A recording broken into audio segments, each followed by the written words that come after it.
अब हम protected area के ही अंतर्गत जो आने वाला है कंजर्वेशन एंड कम्युनिटी रिजर्व, संरक्षण एवं समुदाय आगार जो है इसको हम लोग पढ़ते हैं। इसमें अगर हम लोग देखें तो सबसे पहले इसके में देख लेते हैं कि इसका गठन किस अधिनियम के तहत हुआ है। तो 1972 वन्यजीव संरक्षण अधिनियम जो बना था उसका 2002 में जो है संशोधन हुआ, और संशोधन होने के बाद जो है कंजर्वेशन एंड कम्युनिटी रिजर्व को इस अधिनियम में जोड़ दिया गया। इस अधिनियम में जोड़ने के बाद क्या इसका उद्देश्य था? इसका उद्देश्य ये था कि समुदायों के अधिकारों में कमी किए बगैर वन्य जीवों का संरक्षण करना है। तो मतलब जैसे इसको समझ लेते हैं, जैसे कोई भी एक नेशनल पार्क हो गया या फिर कोई भी वाइल्ड लाइफ सेंचुरी हो गया, उस एरिया में ऐसा तो नहीं है कि मनुष्य कभी नहीं रहे होंगे, मनुष्य वहाँ पर रहते होंगे, हो सकता है वहाँ पर कोई आदिवासी समुदाय भी जो है वहाँ पर रहता होगा, और क्या है वो पूरी तरीके से उन जो वहाँ पर जो वन है, जंगल है, वहाँ पर वो पूरी तरीके से डिपेंडेंट हो, उन पे ही निर्भर हो। तो ऐसे में क्या किया जाता है, कंजर्वेशन एंड कम्युनिटी रिजर्व के तहत जो है उन समुदायों का, उन जनजातियों के अधिकारों का हनन किए बगैर क्या किया जाता है, संरक्षण में भी मतलब जीव जंतुओं का संरक्षण भी कर लिया जाता है। साथ ही साथ वहाँ पे जो स्थानीय जो जनजाति है या समुदाय के लोग रह रहे हैं उनका भी जो है कंजर्वेशन किया जाता है, और उनका भी जो है बोल सकते हैं कि उनको भी जो है इस तरीके से उनके लिए भी ऐसा एक प्रोग्राम बनाया जाता है ताकि वो लोग भी उस संसाधन को उपयोग कर सके। मतलब दोनों तरफ से जो है परस्पर बोल सकते हैं कि सहयोग दिया जाता है। तो इसके तहत जो है ये समुदायों के अधिकारों का भी जो है रक्षा करता है। इसके बाद अगर हम लोग देखें तो कुल जो है 127 हैं कम्युनिटी रिजर्व, भारत में कुल 127 समुदाय आगार हैं और 88 कंजर्वेशन रिजर्व है। ठीक है, इसके बाद हम लोग बात करते हैं इसके मैनेजमेंट की। तो मैनेजमेंट इसका जो देखता है community and conservation and community reserve का जो मैनेजमेंट देखता है वो है conservation reserve management committee, CMRC, संरक्षण आरक्षित प्रबंधन समिति है, ये इसका जो है मैनेजमेंट करता है। इससे रिलेटेड जो भी फैसले लेने हैं वो CMRC करता है। इसके बाद देख लेते हैं जो ये प्रोग्राम चला, ये जो संरक्षण का जो है तरीका आया या बोल सकते हैं ये प्रोग्राम जो चला वो सबसे पहले जो है भारत में तमिलनाडु के तिरुनेलवेली जो है डिस्ट्रिक्ट में जो है सबसे पहले वहाँ पर इम्प्लीमेंट हुआ, वहाँ से स्टार्ट हुआ। इसके बाद अगर आप देखोगे तो भारत के कई राज्यों में जो है, भारत के कई जिलों में जो है आपको देखने को मिलेगा। यहाँ पर आपको देखने को मिल ही रहा है 127 है भारत में कम्युनिटी रिजर्व और 88 की है कंजर्वेशन रिजर्व।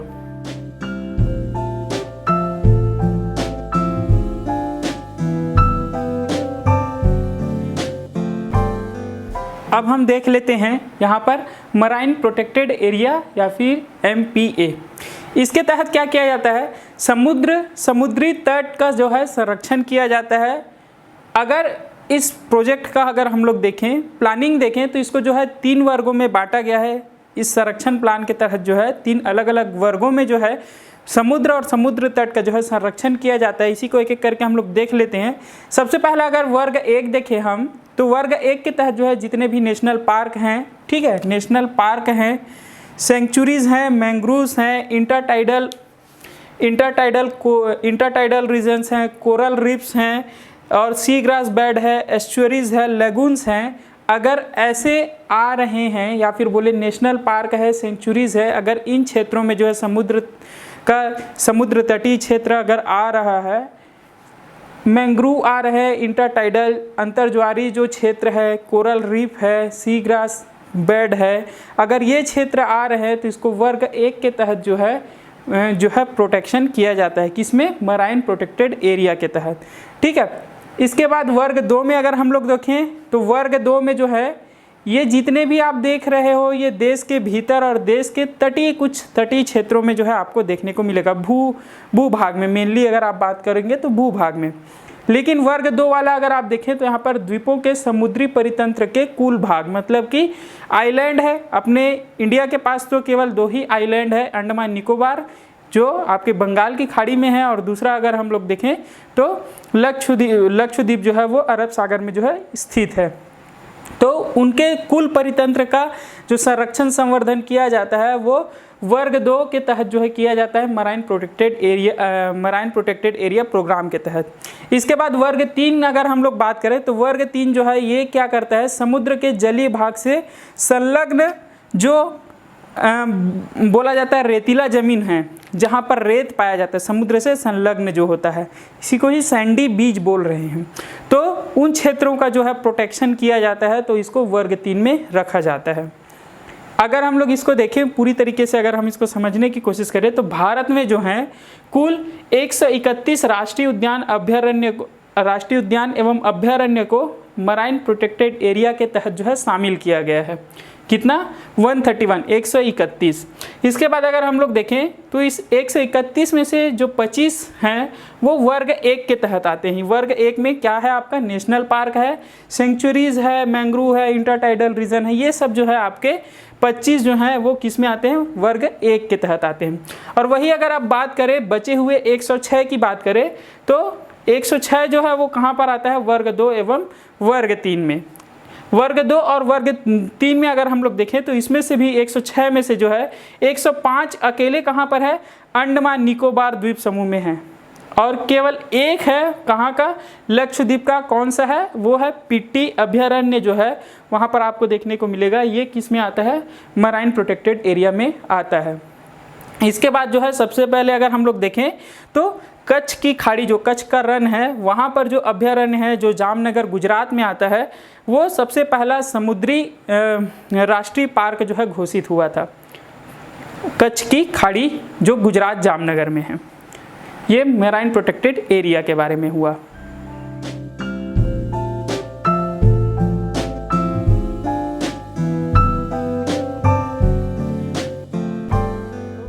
प्रोटेक्टेड एरियाज देख रहे थे, संरक्षित क्षेत्र देख रहे थे, उसमें हम लोग देख रहे हैं क्या, बायोस्फीयर रिजर्व के बारे में, बायोस्फीयर आगार के बारे में।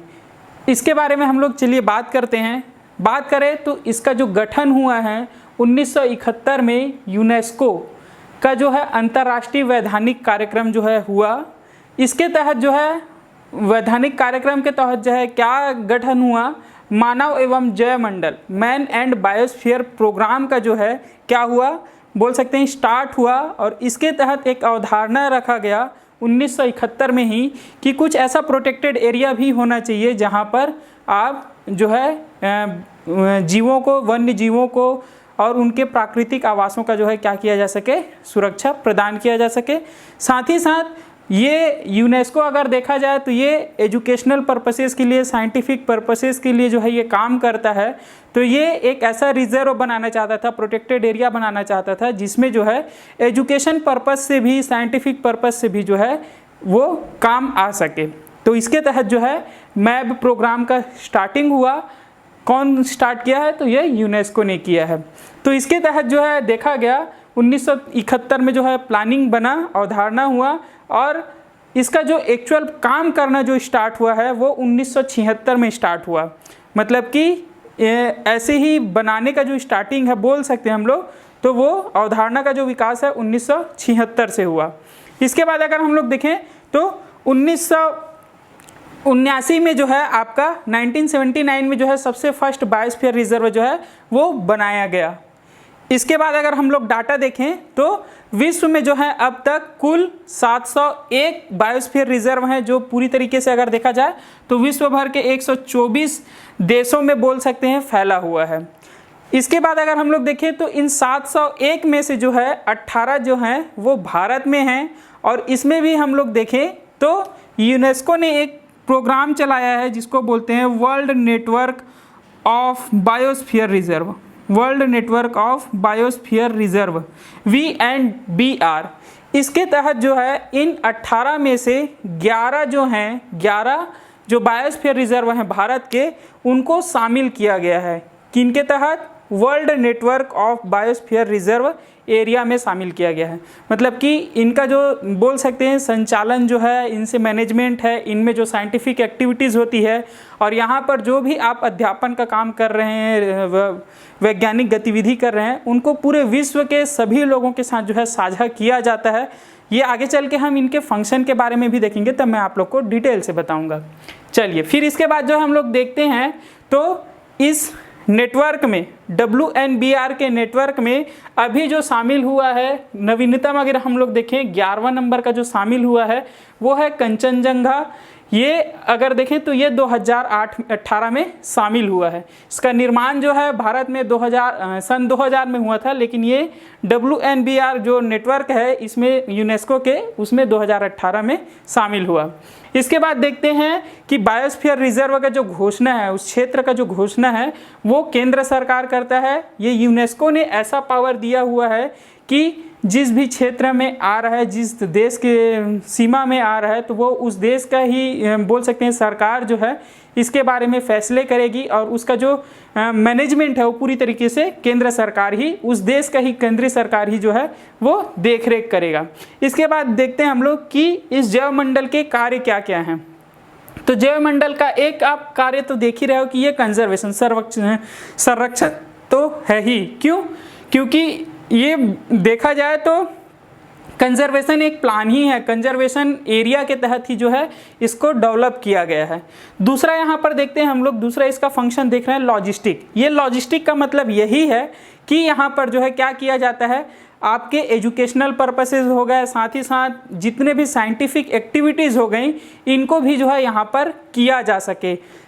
ये लॉजिस्टिक का मतलब यही यहाँ पर दिखा रहा है। अध्यापन से जुड़े हुए कार्य, साथ ही साथ वैज्ञानिक शोध जो किए जाते हैं वो यहाँ पर किए जा सकते हैं, तो ये लॉजिस्टिक उसको दिखाता है। साथ ही साथ अगर हम लोग देखें तो तीसरा फंक्शन है डेवलपमेंट, मतलब कि पोषणीय पर्यावरण एवं पोषणीय विकास, मतलब कि किस प्रकार ये बायोस्फीयर रिजर्व जो है वो हमारे पोषण में जो है वो काम आ सकता है, साथ ही साथ वो खुद का भी पोषण किस तरीके से कर सकता है, इसके लिए जो है ये जरूरी बोल सकते हैं कि प्लान्स बनाते हैं, प्रोग्राम्स बनाते हैं, तो ये जैवमंडल का ही कार्य हुआ। अब हम जैवमंडल की जो संरचना है इसको देख लेते हैं। इसको अगर देखें स्ट्रक्चर हम लोग देखें तो इसको 3 क्षेत्रों में जो है वो डिवाइड किया जाता है। सबसे अंदर का जो एरिया होता है इसको बोला जाता है कोर जोन।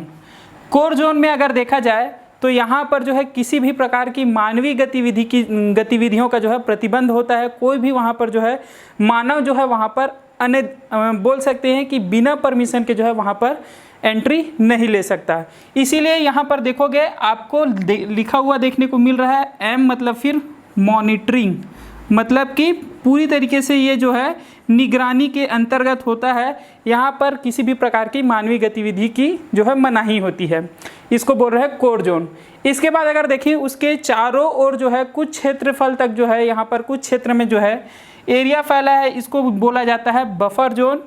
इस बफर जोन में अगर देखा जाए तो यहाँ पर कुछ हद तक बोला जा सकता है कि मानवीय गतिविधियों को जो है यहाँ पर अलाउ किया जाता है, वो बोला जाता है कि यहाँ पर मानवीय गतिविधि जो है वो किया जा सकता है। जैसे कि यहाँ पर आर लिखा हूँ, इसका मतलब है रिसर्च पर्पसेस के लिए, रिसर्च अनुसंधान से संबंधित। उसके बाद अगर ई यहाँ पर लिखा हुआ है, इससे अगर आप बोलूँ तो ये एजुकेशनल पर्पसेस के लिए, मतलब कि आप अध्यापन के लिए, अध्ययन के लिए भी जो है यहाँ पर जा सकते हैं। तो ऐसे साइंटिस्ट वगैरह जो हैं, विज्ञानी जो हैं, अगर वो जाना चाहें अपने रिसर्च के लिए तो वो यहाँ पर जा सकते हैं, और जाने के बाद जो है वो अपना रिसर्च वर्क जो है यहाँ पर कर सकते हैं। कहाँ तक? बफर जोन में ही। ये साइंटिस्ट भी जो है कोर जोन में प्रवेश नहीं कर सकते जब तक उनको परमिशन न दिया गया हो। इसके बाद अगर देखें हम लोग तो उसके बाहर में जो है एक और जोन है जिसको बोला जा रहा है ट्रांजिशन जोन।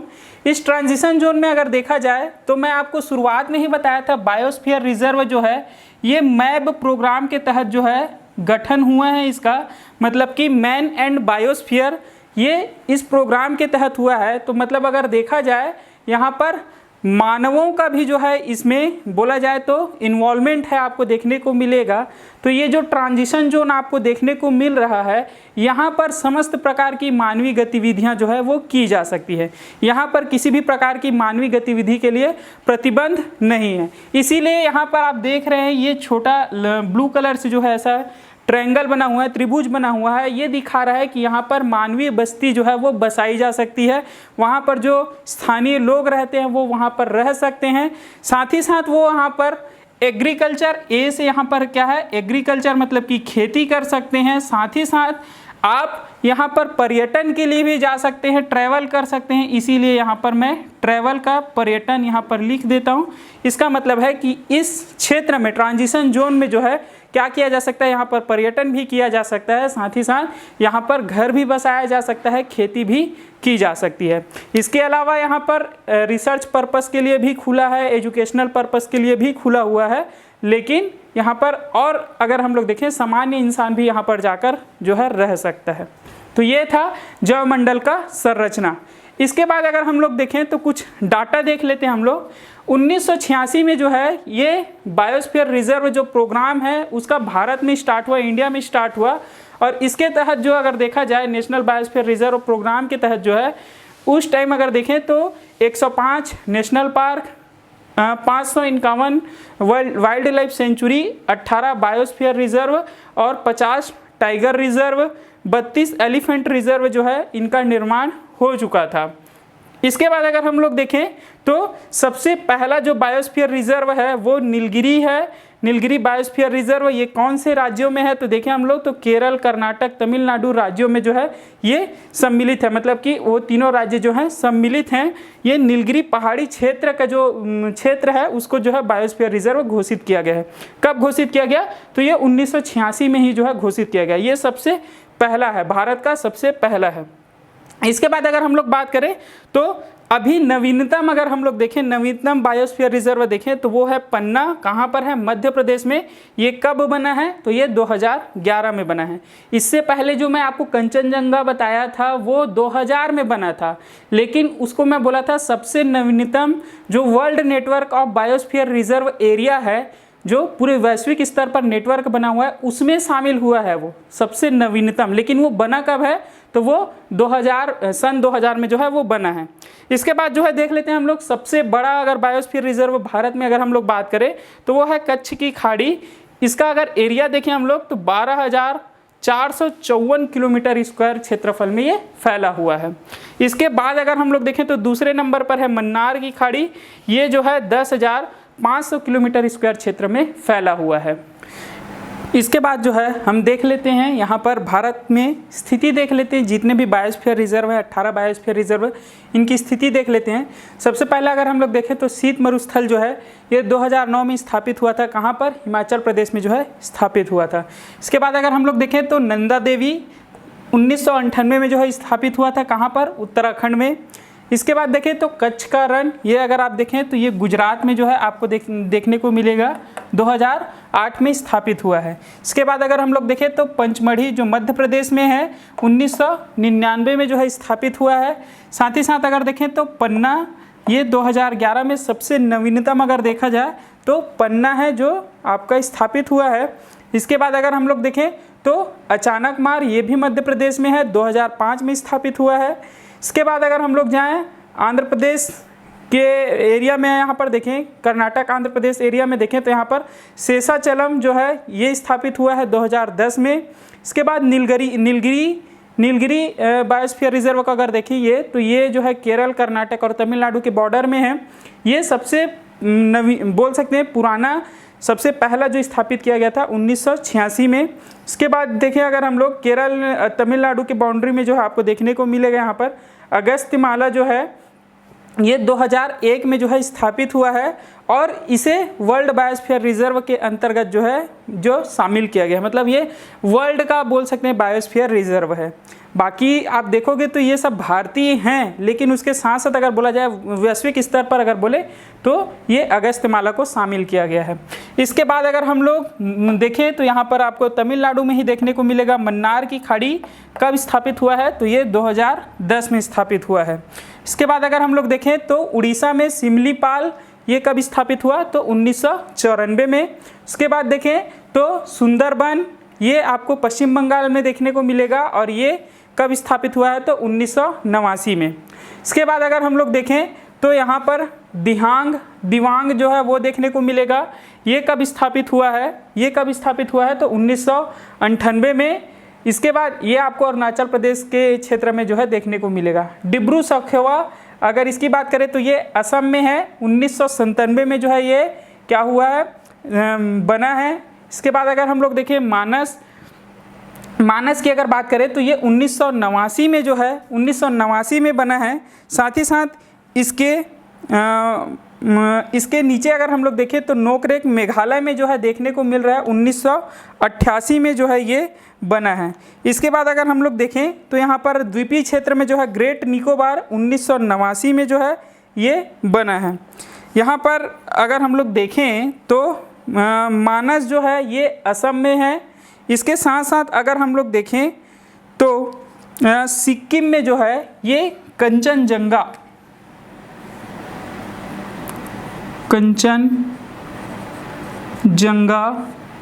ये कहाँ पर है, सिक्किम में है।